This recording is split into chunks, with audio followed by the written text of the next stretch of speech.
கேள்வி ஒன்றாக இருந்தாலும் பதில் எப்படியா இருக்கான், ஆளுக்கு ஏற்ற மாதிரி மாறுபடும். நேரில் வந்துட்டால் என்ன பண்ணிடலாம், எல்லா கேள்வியும் கேட்டு தெளிவாக. அதுக்கு தான் சத் சங்கம். என்னுடைய நோக்கம் எல்லாம் மனிதர்கள் எல்லாம் மகிழ்ச்சியாக இருக்கணும், அவ்வளோதான். ஆணவ படுகொலை பேசலாம். எனக்கு பேருங்கெல்லாம் தெரியாதா? நியூஸ் எல்லாம் நீ பார்க்க மாட்டேன்னா? நியூஸ்லாம் பார்க்குறேன், அவ்வளோ தூரம் உள்ளே எடுத்துன்னு போகிறதில்ல. எனக்கு தெரிஞ்சே நிறைய கொலைகள் நடந்தது. எனக்கு தெரிஞ்சே நான் கண்கூடாவே பார்த்ததெல்லாம் இருக்கிறேன். அந்த மாதிரி மனிதர்கள்லாம் எனக்கு தெரியும். ஆணவத்தோடு நடத்துகிறலாம். சிறைச்சாலைக்கு போயிருந்தேன். அந்த சிறையில் ஒரு கைதி இருந்தார். அந்த கைதி என்ன பண்ணியிருக்கிறாரு அப்படின்னு கேட்டிங்கன்னா, மகள் வேற்று ஜாதியாக கல்யாணம் பண்ணி போகிறான்னு சொல்கிறதுக்காக வேண்டி அந்த மகளை ரேப் பண்ணிக்கிறார். அந்த குற்றத்துக்காக உள்ளதுறாரு. எவ்வளோ தூரம் வெறி பிடிச்சிக்கிறாருன்னு கேட்டிங்கன்னா, என் மகளை வேறு யாருக்கும் கொடுக்க மாட்டேன், வேறு ஜாதிக்கு என்ன பண்ண மாட்டேன். இப்படி ஒரு ஒரு ஒரு மிருகத்தனமான மனிதனை நான் பார்த்துட்டு வந்துக்கிறேன் சிறைச்சாலையில். மிருகத்தனமான மனிதர்கள். அதனால் ஆணவ கொலைகள் போது எனக்கு ஒன்றும் பெருசாக இல்லை. இந்த ஜாதிய சமூகத்தில் இதெல்லாம் நடக்கும். இந்த ஜாதிய சமூகத்தில் இதெல்லாம் நடக்கும். சரின்னு கொஞ்சம் பேரும், தப்புன்னு கொஞ்சம் பேரும் பேசுவோம். ஜாதி சரி அப்படின்னு பேசுகிற கூட்டம் இங்கே இருக்குது தான் செய்யுது, இல்லைன்னா சொல்ல முடியாது. ஜாதி இருக்குது. இந்த பரிதாபங்கள் ஒருத்தர் போட்டுக்கிறாரு, அவர் போட்ட உடனே அது தப்புன்னு சொல்லி ஒருத்தர் மிரட்டுறாரு. இது பேட்டி எடுக்கிறாங்க, போட்டுக்கிறாங்க. யூடியூபருக்கு என்ன வேலை, இந்த விஷயத்தை போட்டு பேசி பணம் சம்பாதிக்கணும், அவ்வளோதானே தவிர தீர்வெல்லாம் கிடையாது. இங்கே யாரும் தீர்வு நோக்கிலாம் பேசல. நீங்கள் வீடியோலாம் பார்த்தீங்கன்னா தெரியும் என்ன சொல்ல வராங்க. நான் ஒருத்தன் சொல்கிறேன் ஜாதி இருக்குதுன்றான், இன்னொருத்தர் ஜாதியிலேருந்து வெளியே வரணுன்றான். ஜாதியிலேருந்து வெளியே வரணும்னு சொல்கிறவன் ஜாதியிலேருந்து வந்தானா இல்லை. ஒரு பக்கம் நல்லா ஆழ்ந்து உள்ளே போனோம்னா அவங்க பெரியப்பா சித்தப்பாக்குள்ளவே பிரச்சனை உங்களுக்கு புரிஞ்சிருந்தா தெரியும். அந்த பெரியப்பா சித்தப்பா கதையெல்லாம். ஆமாம், பெரிய மரத்தில் ஏறி பழம் பறிச்சிங்கன்னா தெரிஞ்சிடும். புரிஞ்சிச்சுன்னு நினைக்கிறேன். புரியலனாலும் தப்பு கிடையாது, அது உங்கள் குற்றம், என் குற்றம் கிடையாது. நீங்கள் ரகசியமாக கொடுக்கலாம் சார், அது என்ன பெரிய மரம் ஏறி பழம் பறிச்சதுன்னா என்னன்னு கேட்டிங்கன்னா, அப்போ உங்களுக்கு தெரிஞ்சிட்டு இருக்கும். பார்த்தா பசு மரம், பத்து விட்டால் நெடுமரம். இப்போ கூட புரியுதுன்னா யார் பிரச்சனை, அவ்வளோதான் சொல்லணும். அது அதுக்கு மேலே சொன்னால் கண்டுபிடிச்சிருவாங்க. அவனை நேராகவே சொல்லிட்டு போயிருக்கலாம், இது ஏன்டா இவ்வளோ சொல்லிங்கன்ற மாதிரி. அப்போது நீங்கள் விடுதலை அடைந்தார்கள் அடையிலெல்லாம் இல்லை. ஜாதியை ஏற்றத்தாழ்வு உள்ள இந்த சமூகத்தில் ஜாதியை தீக்கணும்னு சுதந்திரம் வாங்கின காலத்துலேருந்து இது வரைக்கும் இல்லை. நாம் அடிமையாக ஆனோம் அப்படின்னு சொல்கிறாங்கல்ல, அதுவே ஜாதி தான் காரணம். ஜாதிகளாக பிரிஞ்சு இருக்கிறது தான் காரணம். அந்த ஒரு இஸ்லாமியர் தான், பேர் வேணாம், இஸ்லாமியர். நான் இஸ்லாமியில் வேற்று மதக்காரர், எதுக்கு இஸ்லாமியர் கூட எனக்கு வேணாம். ஒரு மதத்துக்காரரு சண்டை போட்டுன்னு வந்துக்கிறாரு, இன்னொரு மதத்துக்காரங்க சண்டை போட்டுக்கிறாங்க. சண்டை போட்டு சாயந்தரமாக ஓய்வில் அமைதியாக இருப்பாங்களே போர்க்காலத்தில், அப்போ பார்த்துக்கிறாரு 2-3 அடுப்பு எரிஞ்சிக்குது. என்னடா என்ன சார், அது சைவ அடுப்பு, இது அசைவ அடுப்பு. வீரர்களுக்குள்ளே இது வித்தியாசம் இருக்குது. ஆமாம், வித்தியாசம் இருக்குது. அவங்கெல்லாம் சைவம் சாப்பிட்ற வீரர்கள், இவங்கெல்லாம் அசைவம் சாப்பிட்ற. ஓகே, டிக்ளேர் பண்ணி நாடு நம்மளுக்கு தான்ட்டார் அவர். சார் சண்டையே போடலையே, தேவையே இல்லை, தெரியுதுல இப்படிங்கிறானுங்கன்ட்டு 2 அடுப்பு போட்டுக்கிறாங்களா இல்லையா? அந்த அந்த அந்த ஒரு அடுப்பு தான் சாப்பிட்டுக்கிறாரு. அந்த வீரர்கள்லாம் என்ன தான் பண்ணுகிறாங்க? அப்போது எதிர் சண்டை போட வந்தவர் ஒரு அடுப்பு, சண்டை போகிறதுக்கு நின்றுங்க சொந்த நாட்டை காப்பாற்றணுங்க 2 அடுப்பு. போதுமா போதாதா? இப்போ ஏதோ ஒரு அடுப்புக்கு சாதம் பண்ணால் என்ன பண்ணிக்கலாம்? நம்ம பக்கம் ஒருத்தர் திருட போய்கிறாருங்க, போகும்போது நெய்மத்தி மீன் வாங்கி போய்கிறாரு சுட்டு. அந்த நாய் கொடிக்கு குத்துக்கிறாரு. அன்பாக கூட்டு போய் உள்ளே உட்கார வச்சுக்கிச்சு.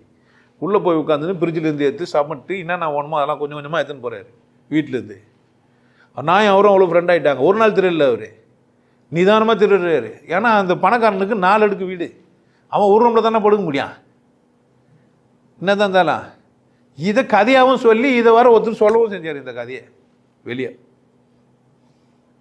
இந்த கதையை இப்படி ஒரு திருடர் கதையை சொல்கிறாங்க, பேசுகிறாங்க, கேட்டுனுங்கிறான்.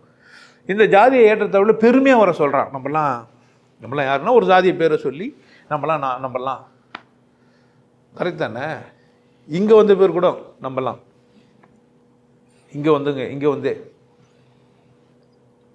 ஒரு ஒரு காரணம் கூட சொல்லலாம், தப்பாக போயிடும் சும்மா. ஆனால் மறைமுகமாக சொல்ல பார்க்குறேன். புல்லன்னு சொல்லிடுவேன், ஒரு ஜாதிகாரன் புல்லன்னு சொல்லிடுவேன். இங்கே நின்று சிவவாக்கியரை பாட்டு பாடி கண்ணில் தண்ணி ஊற்றினவோ அதே ஜாதிக்காரி. என்ன புல்லன்னு சொல்லின்னு வந்தவோ ஒரு ஜாதிக்காரன். உங்களுக்கு புரிஞ்சிருக்கும், பார்க்குறவங்களுக்கு. பார்க்காதவங்களுக்கு புரியாது. புரியறதுக்காக நான் பேசுகிறதே கிடையாது. எனக்கு புரியணும், எனக்கு ஜாலியாக இருக்கணும், அவ்வளோதான். ஜாதி என்ன ஆயிடுச்சே, ஒரு கூட்டத்தையே வண்டியில் ஏற்றின்னு போனோம் அதே ஜாதிக்காரன் இங்கே வருவான், கூட்டத்தையே என்ன பண்ணுவான், ஏற்றின்னு போவான். இப்போ கூட்டமாக வெளியே போனாங்கன்னா ஜாதிங்க போயிடுச்சு. இப்போ பல ஜாதி போன மாதிரி இருக்குது. இங்கே போய் போய் பார்த்தா எல்லாம் தனித்தனி ஜாதியாக மாறி நிற்குது. இப்போது அதுங்களுக்குள்ள ஒற்றுமையாக தானே இல்லை. போன கூட்டங்கள்லாம் ஒற்றுமை என்ன இல்லை. நம்மெல்லாம் சிவயோகியின் எதிரிகள் ஒன்றா என்னமா இல்லையா? அது ஒரு பெருமை. பா என்னை எதிர்க்கிறவங்களாம் என்ன ஆயிட்டான், ஒரு கூட்டம் ஆயிட்டான், எனக்கு அதுவே சந்தோஷம். எப்படின்னா ஒரு கூட்டம் ஆயிட்டான்னு. எதிர்க்கிறவர்களில் நாமெல்லாம் இந்த சமூகத்தை சார்ந்தவங்க, நாமெல்லாம் இந்த சமூகத்தை சார்ந்தவங்கன்னு பிரிஞ்சுட்டானுங்கய்யா. இதில் ஒரு கூட்டம் உருவாகிது, குடிக்கிற கூட்டம். குடியை எதனாலையும் விட முடியாது அப்படின்ற ஒரு கூட்டம் இருக்குது என்கிட்ட உருவானவங்க இல்லை. அப்போ தான் நினச்சேன், குடி தாண்டா இதில் விசேஷமானது. ஏன் குடினா ஜாதி குடி இல்லை, சரக்கு. அவங்க தான் என்ன பண்ணலன்னு கேட்டால் எல்லா ஜாதிக்காரனும் ஒன்றா குடிக்கிறானுங்க. குடிக்கிற கூட்டங்குது இல்லை, இங்கேருந்து வெளியே போன குடிக்கிற கூட்டம். அவன் எப்படிக்கிறான், ஆம்பளை பொம்பளை கூட பாகுபாடு கிடையாது, ஆம்பளை கிடையாது, பொம்பளை கிடையாது, ஜாதி கிடையாது, இவங்கெல்லாம் ஒன்றா சேர்ந்து குடிக்கிறான். குடிக்கிறவனுங்க ஒன்றாங்கிறான். ஆடையே நம்ம ஆர்மி கத்துறது போய் சாராய குடி கத்துறது வெற்றி ஆயிடுச்சு. நான் எங்கே ஜெயிச்சுக்கிறேன், எங்கே ஜெயித்தேன்? குடிக்க மாட்டேன்னு சொன்னான் ஒருத்தன், குடிக்க மாட்டேன் அதை பண்ண மாட்டேன்னு அங்கே போய் அப்படி சொல்லிட்டு ஒன்று வந்தான், தனியாக வந்தான் பாரு, அவனை கூட ஒருத்தன் தான் நின்னான். ஏன்னா அவன் ஒரு ஜாதிக்காரன். குடிக்க மாட்டேன்னு நின்னானுங்க இல்லை, அதில் ஒரு 3 பேர் ஒன்றாங்கிறானுங்க. ஒரு மொழிக்காரன், மொழியால் நாம் ஒன்றிணைவோம் அப்படின்வாங்கல்ல. மொழியால் இணைந்தவர்கள், ஜாதியால் இணைந்தவர்கள், குடியால் இணைந்தவர்கள். மெஜாரிட்டி எதுன்னா குடியால் இணைந்தவர்கள் தான். சார் ஆணவ கொலையை பற்றி பேசுங்க. இந்த சமூகத்தில் ஆணவம் நடக்குமா நடக்காதா? எதுக்கு பேசுங்கிற? ஒரு போலீஸ்காரர் எஸ்எஸ்ஐ அவர் போய் சாராய வியாபாரிகள்கிட்ட குடிக்கிறவங்கிட்ட போய்கிறாரு. போன உடனே அவரை சாவச்சிட்டாங்க. குற்றமா இல்லையா? தப்பு. விசாரணைக்கு போனவரை தப்பாக விசாரிச்சாரு, வல்கராக பேசினாருன்னா அதுக்கு கொலைலாம் தீர்வு கிடையாது. ஜாதி இங்கே இல்லை. ஒரு அதிகாரி, அவர் காவல்துறையை சேர்ந்தவர். அந்த ஆளை எதிர்க்கணும்னு அடிக்கணும்னு தோணக்கூட கூடாது. ஒரு போலீஸ்காரை பார்த்தா உங்களுக்கு அடிக்க தோணவே கூடாதுயா. அவர் நமக்கானவர், அவருக்கும் நம்மளை அடிக்கக்கூடாது தோணக்கூடாது. ஆனால் அவர் அதிகாரம் இருக்கிறதுனால அடிக்கணும்னு நினச்சிட்டாரு, அது அவர் தப்பு. ஆனால் நமக்கு என்ன ஆகக்கூடாது? ஒரு காவல்துறை அதிகாரியா இல்லை அது காவல்துறையா, ஒரு சராசரி காவல் அதிகாரி ஒரு காய் சட்டை காய் போட்டு ஏமாத்தினா கூட அவர் என்ன பண்ணக்கூடாது, நம்ம அடிக்கணுன்ற எண்ணம் வரக்கூடாது. சாவச்சிட்டாங்க. அல்மா போனாங்க, தேடினாங்க, என்கவுண்டர் பண்ணி அவரையும் சாவச்சிட்டாங்க. அப்போ அடுத்தாளுக்கு தோணுமா போலீஸ்காரங்களை சண்டை போடணுன்னே? ஏன் தோணாது? என்ன பண்ணிட்டாங்க இமிடியேட்டாக. இப்போ காவல் ஒரு ஜாதின்னு வச்சுக்குவோம். ஜாதிக்காரனா உணர்த்து எவனா காலிச்சா சாவச்சுனா உணர்த்து எவனா தோணுமா? தோணாதா? தோணாதுன்னு நினச்சிக்கிறேன். அப்படித்தானே இங்கே பிரச்சனை. ஜாதி மட்டும் கிடையாது, பெண்களை மட்டமாக பார்க்கறது தான். விபச்சாரிகளை விட கேவலமாக பார்க்குறான். என் பெண்ணை என் ஜாதி சார்ந்த மனிதனோட தான் புணர்விடுவேன்றான். அதானே அதுக்கு அர்த்தம். வேறு என்ன அர்த்தங்குதா? என் பொண்ணை என் ஜாதி சார்ந்த தான் என்ன பண்ணா புணரணும். அப்படி தானே?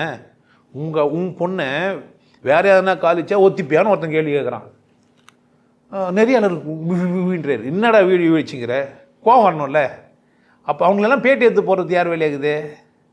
அப்போ கட்டுப்படுத்த முடியாது. யூடியூப் என்ன பண்ண முடியாது நம்ம ஆனால் என்ன நம்மளை நாம் என்ன பண்ண முடியும்? கட்டுப்படுத்த அந்த மாதிரி வீடியோலாம் பார்க்காம விட முடியும். அப்போ யூடியூப்பில் வீடியோங்கள்லாம் எப்படி தான் வருது? வெட்டினார் இல்லை, விரல எடுத்துட்டுக்கலாம் தானே. எத்தனை பேர் திருநங்கெல்லாம் பார்த்தீங்கன்னா கீழே விட்டார், சாக்கெட்டில் விட்டார், கால் ஒஞ்சிச்சு, கை ஒஞ்சிச்சின்னு கட்டுறாங்க. பார்த்துக்கிறீங்களா? இவருக்கு ஒன்றுமே ஆகல. இவர் வழிக்கு விட மாட்டாரா? இவர் ஏன் வழிக்கு விடல? ஒரு 20,000 ரூபாய் திருட்டுவேன், 50,000 ரூபாய் திருட்டுவேன், பீரோ புல்லிங் பண்ணுவேன், 2வது வாட்டி கேஸுக்கு வரவேன், சதா இதே வேலையாக வச்சுருக்கிறவனுக்கெல்லாம் கீழே விட்டானுங்க. மாவு கட்டு கட்டி அனுப்புறீங்க. இவருக்கு ஒரு கொலை பண்ண ஒரு இமீடியட்டாக கீழே ஊந்துட்டு இருக்கணும்ல, பயத்தில் கீழே ஊந்துட்டு இருக்கணும், ஒரு கை ஒஞ்சிட்டு இருக்கணும்ல. அப்படி தானே? சவுக்கு சங்கருக்கு கையெல்லாம் கட்டு போட்டுருந்தாங்க, கீழே விட்டு இருந்தார். சவுக்கு சங்கர் கூட கீழே விட்டுக்கிறாரு. அப்படித்தானே? ஏன் இவர் உள்ள? அப்போ பிரச்சனை எங்கே இருக்குது? அடுத்த எலெக்ஷனில் அவர் வந்தாக்கா அப்போனா இங்கே யாரும் நல்லது செய்யறதுக்கெல்லாம் எவனும் இல்லை. இங்கே ஓட்டு போட்டு செலிக்கிறியே, நீ எல்லாம் மனுஷனா? நீ ஒரு பெண்ணுக்கு சுதந்திரம் இருக்குதா இல்லையா? நான் யாரை காதலிக்கணும், காதலிக்கூடாது, ஜாதி பார்த்து காதலிக்கணுமா, ஜாதி பார்க்க அப்படி நீ வளர்க்குறேன்னா அந்த பொண்ணுக்கிட்ட சொல்லிடணும் இல்லை, ஏமா ஐ லவ் யூ சொன்னோன்னே எந்த ஜாதின்னு கேட்டிருக்கணுமா இல்லையாவா? இந்த ஜாதி நாங்கள் கட்ட மாட்டேன்ட்டு. ஏடி நீ ஜாதி தான் நான் பகிரங்கமாக சொல்லினே இருக்கலாம் இல்லை எப்போ பார்த்தாலும். இந்த அரசாங்கமும் என்ன பண்ணிடலாம், நாங்கள் இந்த ஜாதிங்களெல்லாம் நாங்கள் ஆதரிக்கிறோம், அதனால தான் நாங்கள் அந்தந்த ஊரில் அந்தந்த ஜாதியில் அந்தந்த எம்எல்ஏங்களை நிற்க வைக்கிறோம் சொல்லலாமா இல்லையா? பகிரங்கமாக சொல்லலாம்டா ஜாதி இதுன்ட்டு. ஜாதி இல்லைன்னு சும்மனா சொல்லணும். ஆனால் ஜாதி மறைமுகமாக என்ன பண்ணா பாதுகாக்கணும், வளர்க்கணும், வச்சுக்கணும். நான் ஒரு ஜாதிக்காரன். நான் எல்லாத்தையும் பேசிக்கிறேன். நான் சைவ சித்தாந்தத்தில் திருச்சிட்டம் தப்புன்னேன். ஒருத்தர் சேரி யோகினே போடுறான் வீடியோ. பன்னிக்கு ஆசை வந்தால் மலத்தை தான் பிடிச்சி போடும், இவன் பறையன் ஆசைப்பட்டான் இப்போ மாட்டுக்கறி தான் வைப்பான்றான். ஏன்டா கண்ணப்ப நாயனார் காலை வச்சாரு, எங்கடா வச்சு இந்த மூஞ்சேன்னு கேட்குறேன் நான். கண்ணப்ப நாயனார் லிங்கத்துக்கு காலை வச்சார், உனக்கு என்னடா வச்சாருன்னு கேட்குறேன். பற்றி சொல்லுவானா? கண்ணப்ப நாயனார் காலை லிங்கத்துக்கும் வேற ஒன்றும் உனக்கும் வச்சுக்கிறாரு. அப்பவே வச்சுட்டு போய்க்கிறான் அவன். இப்போ இல்லை, இங்கேருந்து 2000 வருஷம் முன்னாடி இந்த சிலையை எல்லா கோயிலையும் வச்சுருப்பானுங்க. ஜில்லு தான் பானத்தோடு நடந்துக்கிறதுக்கு காரணம் என்ன? ஐடி பச்சாரு, அதை பண்ணார், இதை பண்ணார். கத்திரை வெட்ட வந்தால் திருப்பி வெட்ட கற்றுக்கினாரா இல்லையா? ஒரு கேள்வி இது. அப்படி தானே? யாரோ ஒருத்தர் சம்மந்தப்படவன் கூப்பிட்றானே, ஏன் போனேன்? போகக்கூடாது தானே? அப்போ ஏதோ ஒன்று இப்போ எங்கேயோ பிரச்சனை இருக்குது, அதில் நமக்கு தெரியாது. நம்ம என்ன பண்ணாதே தெரியாது. 2 பேர் இங்கே கொளுத்திட்டானுங்க, அப்படி நிற்க வச்சு மேலே பெட்ரோல் ஊற்றி கொளுத்திட்டானுங்க. எங்கேயோ இல்லை, இப்படி போனீங்கன்னா ஒரு பெரிய அண்டர்ஃபிட் ரோடுக்காக ஒரு பிரிட்ஜு ஒன்று போவோம், சுரப்பேடு. ஈச்ச மரத்தை வெட்டி வீட்டில் சொருவினாங்க. அப்படியே ஜாதி பிரச்சனை இல்லை. இவ்வளோ வன்முறை வெறியாட்டம் நடந்துனே இருந்தாலும் ஏன் ஜாதி இருக்குது? ஏன் வச்சுன்னுக்கிறோம் ஜாதியை? நம்ம யார் உண்ணும்? தனி மனிதன் உண்ணும். ஜாதியை ஒழிக்கிற என்னை பாராட்டணுமா இல்லையா? ஏன் செய்யலை? அவர் ஜாதி ஒழிக்கிறவர் சமாதானத்துக்காக பேசிங்கிறாரு, மதம் இல்லைன்றாருன்னு. இவரெல்லாம் நாங்கள் அரெஸ்ட் பண்ண மாட்டோன்னு சொல்லணுமா இல்லையா? ஏன் சொல்லலை இந்த அரசாங்கம்? தெரியாதா? உண்மையிலே அரசாங்கத்துக்கு தெரியாதா நான் என்ன பேசுகிறேன்ட்டு? நான் கண்ணை முடித்தனமாக பேசிக்கிறேன். விசாரணை இல்லாமல் எப்படா நீங்கள் பண்ணீங்க? விசாரணை பண்ணணுமா இல்லை? என்ன பேசுகிறான் இருந்தாலே? ஒரு குறிப்பிட்ட மதத்தை திட்டானா எல்லா மதத்தையும் பேசுகிறானா? ஒரு மதத்துலேருந்து பேசுகிறானா மதத்தை கடந்து பேசுகிறானா? ஜாதியிலேருந்து பேசுகிறானா ஜாதி கடந்து பேசுகிறானா? தெரியாதா உங்களுக்கு? தெரியுமா தெரியாதா? ஏன் செய்யலாத? ஜாதியை வளர்க்கணும், ஜாதி வேணும். அப்போ தான் ஆட்சியாளர்கள் என்ன பண்ணுவாங்க நம்மளை. நம்ம ஏன் எதனால் பிரிஞ்சுருக்கிறான்? போனவனு கூட ஏன் ஒற்றுமையானானுங்க? குடி ஒற்றுமையாக்கிடுச்சு, ஜாதி பிரிச்சிச்சு. குடிக்கிறவன் ஜாதி பார்க்காம ஒன்றா உட்காந்து குடிக்கிறானுங்க. குடிக்கும்போது ஒன்றா குடிச்சவன் தான் இப்போ ஜாதி பார்த்து வெளியே போயிட்டு இருக்கிறான். நாங்கள் எங்கே போனாலும் குடி உருவத்தில்ன்றவங்க மட்டும்தான் தப்பிச்சானுங்க, இல்லைன்னா சிக்கின்னு இருப்பானுங்க. அவனுக்கு ஒற்றுமையாக இருக்கிறதுக்கு காரணம் என்னவாச்சே? புரியுதா? எங்கன்னா பிரச்சனை இருக்கட்டும். சாராய கடையில் ஜாதி பிரச்சனை வந்து பார்த்துக்கிறீங்களா? சாராய கடையில் வந்து சாராய குச்சி நிற்கும்போது நண்பர்களுக்குள்ளே பேசினே இருந்தாங்க. ஒருத்தன் ஜாதி வெறியாகி வெட்டிக்கினாங்க. சொல்ல முடியாது. ஜாதி வெறி பிடிச்சவன் குடிக்கிறதுக்காக இட்டுன்னு போய் சாராயம் குடிச்சு வெளியே தான் எடுத்து போய் வெட்டியிருப்பானே தவிர குடிக்கிறதுல வெட்டியிருக்க மாட்டான். இது எப்படி சாத்தியமாச்சு? எப்படி? ஏன் சாராயக்கல்ல வெட்டிக்கல? ஜாதி சொன்னல. என் கிளாஸில் நீ குடிக்கூடாது, உன் கிளாஸில் நான் குடிக்கூடாது. ஏன் சாராயக்கல்ல? டீ கல்ல சண்டை போடுறானுங்க. சாராயக்கல்ல கூச்சமே இல்லாமல் ஜாதி பார்த்தா குடிக்கிறானுங்க. அதனால் சாராயம் தான் நல்லது. ஏன்? ஆமாம், நீங்கள் எந்த குடி அப்படின்னு கேட்டிங்கன்னா நீங்கள் சொல்லிக்கலாம். நான் ஜாக் டேனியல் குடிப்பா. ஆமாம், நீங்கள் எந்த குடியை சேர்ந்தவர் என்ன நீங்கள் சொல்லணும். என்ன சொல்லணும்? உங்களுக்கு தெரியாது என்னென்ன குடிப்பீங்க. இப்போ என்னென்ன சரக்கு இருக்குதுலாம் எனக்கு தெரியல. ஏன்? குடி உங்களை என்ன இருக்கா? ஒன்றாக்கும். ஆனால் ஜாதி குடி திருத்த முடியுமா? வழிக்கு ஊந்துருந்தால் இது மாதிரி பேசுவாங்களே யாருன்னா? ஒருத்தர் வெட்டார், வழிக்கு விட்டாருன்னு மாவு கட்டு போட்டுன்னு வந்தால் அடுத்தவன் என்ன பண்ணுவான்? ஆம்பளை பொம்பளைலாம் கிடையாது. ஒருத்தர் வெட்டலாமா? ஆம்பளை பொம்பளை எல்லாம் கிடையாது. ஆம்பளை கிடையாது. ஒரு மனிதன் இன்னொரு மனிதனை வெட்டலாமா? வெட்டினவன் வழிக்கு வந்துருக்கணுமா? வந்துருக்கூடாதா? இதுதான் என்னுடைய கேள்வி. ஏன் வழிக்கு விடல? சும்மா திருட போனவன் வந்தவங்களாம் வழிக்கு வந்தானா இல்லையா? இவனுக்கு ஏன் வழிக்கு விடல? அப்போ காவல்துறை என்ன பண்ணுங்குது? அப்போ ஜாதியில் காவல்துறை தான் என்ன பண்ணும்? ஜாதிய காவல்துறை தான் என்ன பண்ணும்? என்னை ஃபஸ்ட்டு அரெஸ்ட் பண்ணவனே மதவாதி. பிரச்சனை அங்கே தான். அப்போ காவல்துறையை எஜுகேட் பண்ணணும். நீங்கள் போலீஸ்க்கு வந்துக்கிறீங்க, இந்த சமூகத்தில் வாழ்கிற எல்லாரும் யார் தான்? மனிதர்கள் தான்ட்டு. நம்ம தலைவருக்கு அப்படி இருந்தால் தானே இது வரும். தலைவரே இப்போ தருதலையாக இருந்தால் என்ன பண்ணா? அப்போ நீ யார் ஓட்டு போட்ட? அப்புறமா என்ன தருதலைங்களுக்கு ஓட்டை போட்டு என்ன பேசுகிற? யார்கிட்ட வந்து கேட்குறேன்? என்னென்ன கேட்டேன்னா நான் என்ன பண்ணுவேன்? நான் தான் கட்சி வச்சுக்கிறேன் வாங்கினாக்கா என்ன சேர் கூட போட போகிறேன். சேனல் வச்சுக்கிறேன் 3200 பேருக்கு மேலே ஏற மாட்டேன்றான்.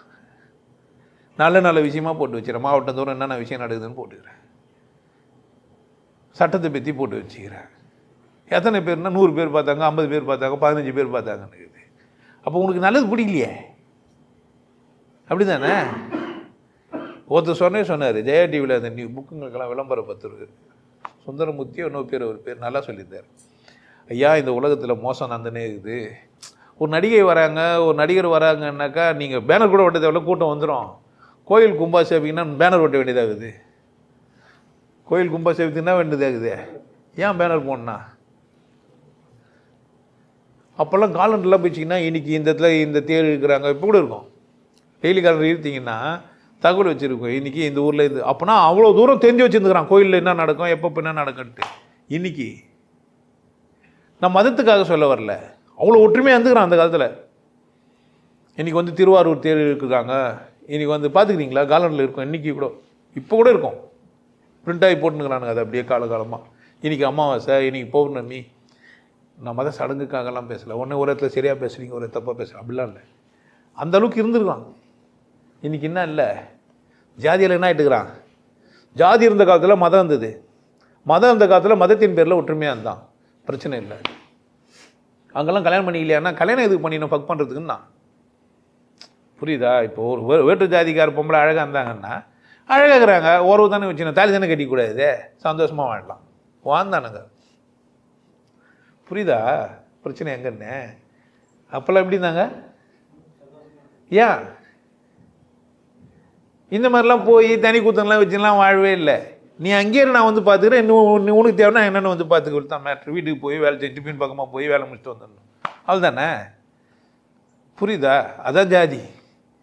அப்போ ஜாதியில் குழந்தைங்களாம் மாறி மாறி போந்துருக்கோம். இப்போ என் பிள்ளை தான் என்ன பேர் சொல்லி கூப்பிட்றான்னு எனக்கு பெருமையாக தானே இருக்கான். மற்றவங்களுக்கு ஒன்றா நான் வந்து மற்ற ஜாதி மட்டமான ஜாதி பேர் சொல்லி கூப்பிட்றேன், என் பிள்ளை பாரு பேர் சொல்லி கூப்பிட்றான்னு இருக்கோம். அவனுக்கு எப்படி இருக்கான்? அதுதான் படம் பேரே வச்ச பேர் சொல்லும் பிள்ளைன்னு. புரியுதா என்ன சொல்கிறேன்னு? ஒரு வயசான ஜாதியில் மட்டமானவரை ஒரு சின்ன பையன் பேர் சொல்லி கூப்பிட்டான்னா என்னத்துக்க? ஒரு கதையை சொல்லிக்கிறாங்க. 6 வயசு பறையனுக்கு, 6 வயசு அந்தனை 60 வயசு பறையனுக்கு சமம். 6 வயசு அந்தனை 60 வயசு பறையனுக்கு. இது வந்து வழக்கு சொல் பேசினுக்கிறாங்க. நான் கணக்கு போட்டு பார்த்தேன், 60 வயசு 6 வயசு எப்படி சமம்னா, பின்ன பிள்ளையானா என்ன தான் சமம் தானே, என் பிள்ளை தானே. அது இப்போ அறிவு திருக்கோயிலேருந்து ஒருத்தர் சொன்னார், நம்ம வாரிசு எனக்கு அடுத்த பிரிவு இது. இப்போ நம்ம பேர் என்ன பண்ணுறோம்? நம்ம கட்டிட்டு இருக்கிறோம், சந்தோஷப்பட்டுருப்பானா இல்லையா? அப்போ அவனுக்கு அன்றைக்கே அறிவு திறந்து இருந்துருக்குது. அப்போ அந்த 60 வயசு பறைய எதனால் கம்முன்னு இருந்துக்கிறான்? பேர் சொல்லும் பிள்ளையே. இப்போ வயிறுமா இல்லையா அதை உனக்கு? இப்போ பேச ஜாதி பெருமை பேசுவியா? ஆணவ கொலையை நடக்க வச்சுது இதெல்லாம் கொலை பண்ணால் குற்றம், அவ்வளோதான். அது ஆணவமான கொலை, ஆணவம் இல்லாமல் கொலை, ஆனரபிள் கொலை. இதுக்கு ஒரு தனி சட்டம் போட்டு எப்படியா திருத்துவான்? மனுஷன் தான் ஏன் திருந்தணும்? நாம் தான் என்ன பண்ணா திருந்தணும். இல்லை நம்ம என்ன மாட்டான் கட்சி வரைக்கும் எப்படித்தான், அவ்வளோதான். அதனால் என்ன மாதிரி ஆளுங்க பேசிட்டு நாங்களும் போயிடுவோம் பாரு. ஆனால் நான் அப்படி போக மாட்டேன்.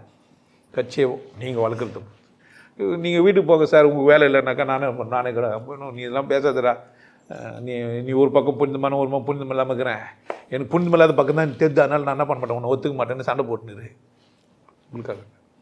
புரியுதா நான் சொல்ல வரேன்ட்டு? ஐடியா தான். நீங்கள் மேட்ரு இல்லை, நீங்கள் யார்? உங்களை மாதிரி நிறைய பேர் வெளியேறாங்க. புரியுதா? அசிங்கெல்லாம் எங்கே நடக்குதே? இங்கெல்லாம் ஜாதி பார்த்தா பேசிக்கிறான், ஜாதி பார்த்தா உட்கார வச்சுக்குதே, ஜாதி பார்த்தா பழகுறான், அப்படி தானே? நல்லா தானே இருக்கிறான். என்னை விட்டு போனவுடனே எங்கேருந்து வந்து உனக்கு ஜாதி? நான் பாதுகாப்பாக வச்சுக்கிறேன் உன்னை. ஆனால் குடிக்க கற்றுட்டு போயிட்டேன்னா ஒரு வேளை என்ன ஆகிடுவேன்? அதுதான் சொல்கிறேன், எனக்கு எதிரி ஆகிறதுக்கு முன்னாடி குடி கற்றுக்கோ. என்னை விட்டுருவீங்களோ இல்லை குடியை விட மாட்டேன்னே நீங்கள் என்ன ஆகிடுவீங்க? ஆல்மா சக்திவேல் வாங்க குடிக்கலாமாண்ணா அப்படின்னவர், ஆல்மா கோவிந்தசாமியும் சக்திவேலும் குடிப்பானுங்க. 2 பேரும் நான் கேமோ இல்லையா செட்டியா ஏதோ இருப்பானுங்க. ஆனால் என்ன பண்ணிப்பானுங்க? குடியால் நாம் இணைந்தோம் அப்படின்னு என்ன பண்ணுவீங்க நீங்கள்? இருப்பீங்க. சிவயோகியால் இணைந்தீங்க இல்லை, சிவயோகி சொன்ன குடியால் இணைந்தோம். அதனால சிவயோகியால் குடியால் இணைந்த கூட்டம்னு ஒரு கூட்டத்தை உருவாக்கிக்கலாம் நீங்கள். புரியுதாண்ணா சொல்கிறேன்ட்டு? ஆணவ கொலையெல்லாம் நடக்கக்கூடாது. உங்கள் மனசில் வச்சுக்காதீங்க. யாரையும் ஜாதி பார்த்து பழகாதீங்க. ஜாதி இருக்கும், உங்களுக்கு ஒரு ஜாதி இருக்கும், அவருக்கு ஒரு ஜாதி நிச்சயமாக இருக்கும், இல்லாமலாம் இருக்காது. தெரிய வரும், தெரிஞ்சிக்க கூட முற்படுங்க, தெரிஞ்சிக்க கூட செய்யுங்க, தப்பு இல்லை. நீங்கள் என்ன ஜாதிக்காரன் கூட தெரிஞ்சுக்கோங்க, தப்பு இல்லை. ஆனால் எப்படி பழகுங்க? எல்லோரும் கூட ஜாதி இல்லாமல் பழகும். தெரிஞ்சுக்கிட்டு ஒன்றும் தப்பு கிடையாது. ஐயா நான் வந்து இந்த ஜாதிங்க சொல்கிறதுனால ஒன்றும் அப்படியாம்மா நீங்கள் இங்கே உட்காரக்கூடாதுங்க, நீங்கள் அங்கே ஒன்றும் தப்பு கிடையாது, நான் வரமாட்டேங்கன்னு போயிடலாம். நீங்கள் நான் அந்த மாதிரி சொல்லவும் மாட்டேன். நான் அப்படி ஜாதி பார்த்தா நீங்கள் என்ன பண்ணுவேண்ணா? என்கிட்ட ஜாதியெல்லாம் இல்லை. இன்கேஸ் யாரோ ஒருத்தர் சைவம் தான் சாப்பிடுவேன் அடம் வச்சாங்கன்னா என்ன பண்ணுறது? 2 தோசை 2 இட்லி வாங்கி போட்டு போ சாணின்னு என்ன பண்ணுறது? நீ வளரவே இல்லை, உனக்கு அறிவும் வளரல, நான் ஒன்றா பண்ண முடியும்? ஆமாம், சாப்பிட்டு போகிற வசதி மேலேயே நீ வசதி ஞாபகம் வச்சிங்கன்னா நம்ம நம்ம சரி 2 இட்லி குத்துரு, கேக்கா கட்டிவிட வாங்கி குத்துருன்னு எடுத்து. புரியுதா? ஏன் திமிர் பூச்சி நான் இருக்கும், அவங்கள சொல்ல சரி திமிர் பூச்சி நான் இருக்கும், நான் சாப்பிட மாட்டேன் அப்படின்ற மாதிரி அது போயிட்டு நான், அது பிரச்சனை கிடையாது. புரியுதா? கொஞ்சம் சாப்பிட்டு பார்த்தா இறங்கிட்டோம், சாப்பிட்டா என்ன தான் ஆவான்? இறங்காதே, கஷ்டப்பட்டு கூட மெல்ல தானே முடியல, குடிச்சிடலாம் இல்லைன்ற. நான் எங்கள் நண்பர் ஒருத்தர் இருந்தார், நான் எங்கள் நம்ம கிருஷ்ணகுமார் சொல்கிறேன். பிரியாணி கறி சைவம் தான் சாப்பிடுவார், பிரியாணி போட்டால் கறி ஏற்றி வச்சுட்டு சாப்பிடுவார். அதனால் அவர் கல்யாணம் வீட்டுக்கிட்டுன்னு போயிட்டு உட்கார வச்சுட்டு அதுவும் பாய் வீட்டுக்கு போனால் அவர் கூட்டு போயிடுவாங்க. 2 இடம் கிடைக்கும்ல, பீஸ் எல்லாம் எங்கே பீஸை போடுன்னு கேட்கவே வேணாம், தாராளமாக அவரும் சந்தோஷமாக பீஸ் போடுங்கன்னுவார். தெரிஞ்ச பாய் அதான் சொல்லுவார், யோ நீ தான் சாப்பிட மாட்டேல்ல பக்கத்தில் இல்லை, அதுக்கு தான் நம்பி வந்துக்கிறாங்க. எதையுமே சந்தோஷமாக பார்த்துடலாம் பார்த்துக்க. உங்களுக்கு எல்லாருக்கும் ஒரு விஷயம் சொல்கிறேன், ஆனந்த வாழ்வு அப்படின்ற ஒரு கோர்ஸ் யூடியூப்பில் போட்டு வச்சு, ஹாப்பி லைஃப் கோர்ஸ் 3999 ரூபா கட்டி நீங்கள் மெம்பர் ஆனீங்கன்னா அந்த ஆனந்த வாழ்வு கோர்ஸை நேரடியாக நீங்கள் யூடியூப்பில் பார்க்கலாம். கட்டிட்டு நீங்கள் ஃபேமிலியாக டிவியில் போட்டுனா பண்ணலாம், எல்லாரும் ஃபேமிலியாக போட்டு பார்க்கலாம். ஒருத்தர் தான் சப்ஸ்கிரைப் பண்ணீங்க, 5 பேர் 6 பேர் என்ன பண்ணலாம், நீங்கள் அதை பார்க்கலாம். வாய்ப்பு பயன்படுத்திக்க பாருங்க. நல்லா இருங்க, சிறப்பாக இருங்க, கொண்டாட்டமாக இருங்க. உங்களை நீங்கள் மதிப்பு மிகுந்தவராக மாற்றுறது உங்கள் கையில் தான் இருக்குது. நல்லா இருங்க. நான் ஒரு வாய்ப்பு என்னை பயன்படுத்திக்கலாம். நல்லது.